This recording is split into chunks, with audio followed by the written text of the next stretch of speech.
Mga kwentong pambata ng mga Ingles. Si Heidi. Ito ang kwento ni Heidi, isang Swisang batang ulila. Siya ay 5 taong gulang. Naulila si Heidi noong siya ay 3 taong gulang. Mula noon, inalagaan siya ng kanyang tiya Dite. Nang nagkatrabaho si tiya Dite sa Frankfurt, iniwan niya si Heidi sa pangangalaga ng kanyang lolo na siyang nakatira sa bulubundukin. Tiya Dite, ayoko pong tumira dito. Huwag niyo po akong iwanan ditong mag-isa. Huwag kang mag-alala. Para rin ito sa ikabubuti mo, anak. Nalungkot si Heidi. Ngunit malugod pa rin niyang tinanggap ang kanyang lolo at tumira kasama nito sa bulubundukin. Napamahal si Heidi sa kanyang kapaligiran, sa paglubog ng araw, sa mga kakaibang halaman at hayop dito. Nagkaroon siya ng alagaing kambing na naging kalaro niya sa araw-araw. Baby, halika nga dito. Sa gabi, natutulog siya sa talahib habang pinapanood ang makikislap na bituin.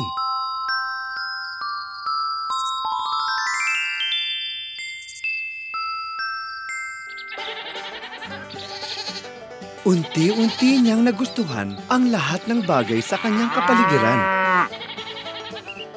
Pagkalipas ng ilang araw, nakilala niya si Pedro. 7 taong gulang na batang nakatira sa kalapit na bahay kasama ang kanyang nanay at ang bulag niyang lola. Halika, Heidi! Punta tayo sa pasyalan! Sandali lang, Pedro. Hintayin mo ko.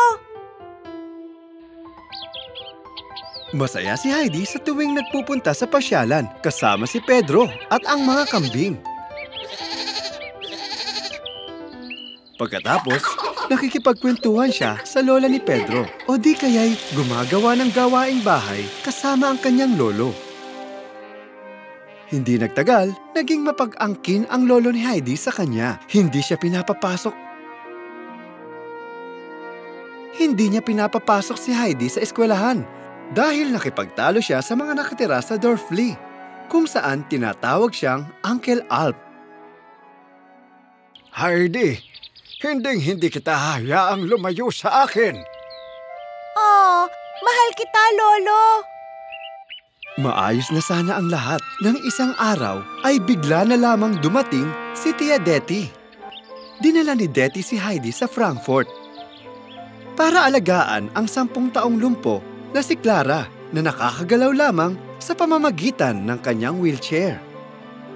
Pagdating sa bahay nila Clara, namangha si Heidi sa pagiging disiplinado at masunurin ng lahat sa utos ni Ginang Rattenmeier, ang kanilang kasambahay. Nakita ni Heidi ang koleksyon ng laruan ni Clara. Ang kanyang aparador ay punong-puno ng magagandang gamit. Di nagtagal ay naging komportable siya kasama si Clara. Kinalaunan, nagustuhan ng lahat ang batang si Heidi. Si Clara, ang kanyang ama at lola ay tuwang-tuwa sa magiliw na Swisang bata.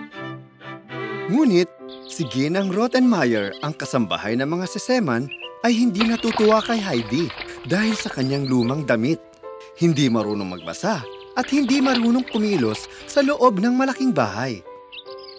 Tingin niya, masyadong malikot si Heidi. Kailangang matuto ka ng kahit konting disiplina, Heidi. Paumanhin po, Ginang Rattenmeier. Sa paglipas ng panahon, unti-unting nakakaramdam si Heidi ng lungkot. Nakita ng lola ni Clara na nalulungkot si Heidi. Kinausap niya si Dite, ngunit sadyang makasarili ito. Ginawa niya ang lahat para makumbinsi si Dite, ngunit walang nangyari. Lola, ayoko na po dito. Gusto ko na pong umuwi.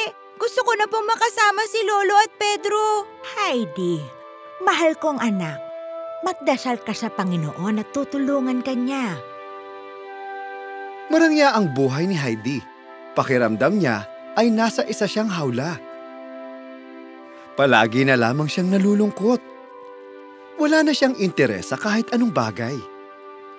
Sa kanyang puso at isipan, gusto niyang bumalik sa kanyang lolo, kay Pedro at sa kabukiran. Ngunit hindi niya alam kung paano.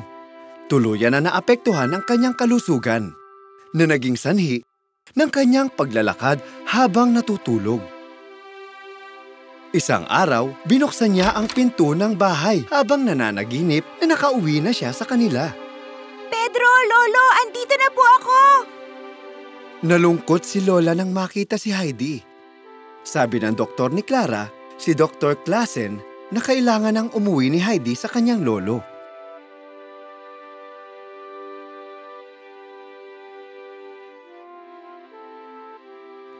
Heidi, may maganda akong balita sa'yo. Ano po yun, Lola? Pauuwiin ka na namin kay lolo mo at kay Pedro. Oh, mahal kita, Lola. Salamat po. Magpapaalam na po ako sa kanilang lahat. Clara, aalis na ako. Hanggang sa muli. Dalawin mo ako sa bundok. Marami tayong mapapasyalan doon. Huwag ka nang umalis, Heidi. Mamimiss kita. Mamimiss ko rin kayong lahat, lalo na si Lola at si Clara. Inimbitahan ni Heidi ang pamilya ni Clara na bumisita sa kanila. Pagka-uwi sa kanilang tirahan, masayang-masaya siyang tumakbo pagdating. Lolo, andito na po ako! Namiss ko po kayo! Namiss din kita, aking malikot na apo. Heidi, hindi ko nahahayaang mawalay ka sa akin, anak. Muli, masayang-masaya si Lolo na makasamang muli si Heidi at magkasama na ulit sila sa bulubundukin. Nagkita silang muli ni Pedro noong araw na yun. Pedro, kamusta? Andito na ulit ako. Heidi, kumusta? Namiss ka namin. Alam mo, may bago akong kaibigan, si Clara. Tumira ako sa bahay nila. Ang dami niyang laruan. Kinuwento ni Heidi ang kanyang karanasan kay Pedro at sa kanyang lola. Higit na nagustuhan ni Heidi sa pastulan.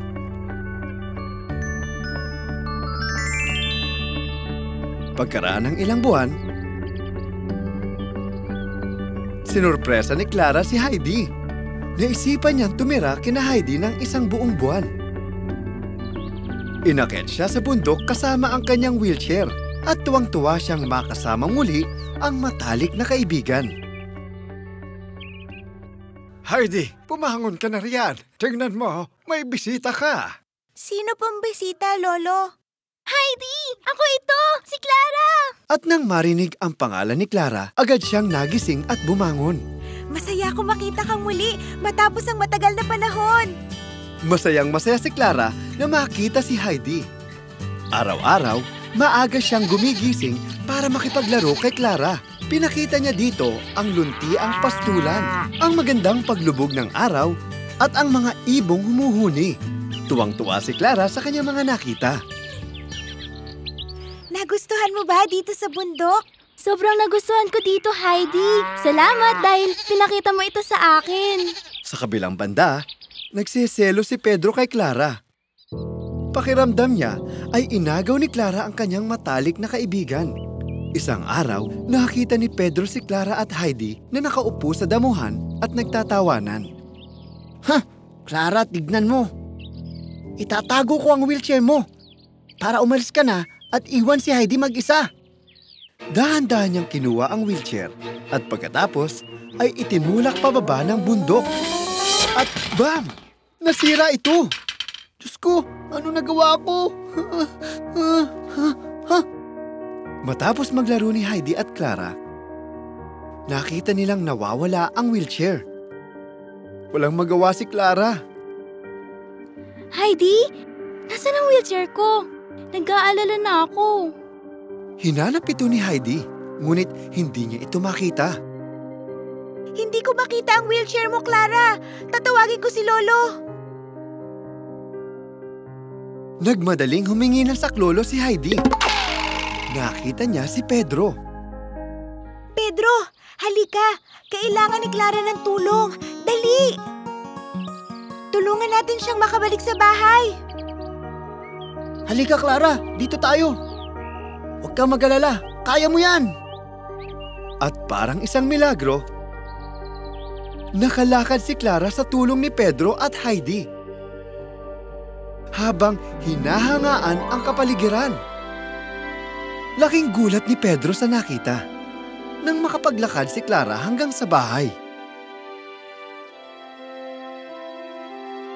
Masayang-masaya ang pamilya ni Clara ngayong nakakalakad na siyang muli.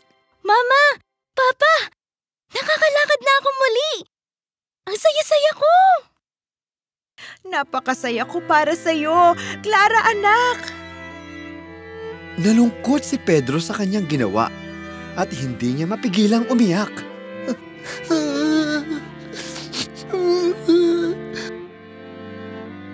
Ano nangyari, Pedro? Bakit ka umiiyak? Tinula ko po ang wheelchair ni Clara sa bundok. Pakiramdam ko po kasi inagaw niya sa akin ang atensyon ng kaibigan kong si Heidi. Pedro anak, pinapatawad ka na namin. Naunawaan ng lola ni Clara kung bakit ito nagawa ni Pedro. Alam niyang nagsisisi ito, kaya sa halip na parusahan, ay binigyan niya ito ng gantimpala. Anak, kunin mo ito. Sige na, huwag ka nang tumanggi. Binigyan ng pamilya Seseman si Heidi ng mga regalo upang maging mas maginhawa ang kanilang buhay. At nangako silang aalagaan si Heidi kung sakaling pumanaw na ang kanyang lolo. Sa huli, nagdasal si Heidi at ang lola ni Clara. Nagpasalamat sa Diyos sa lahat ng biyayang kanilang natanggap.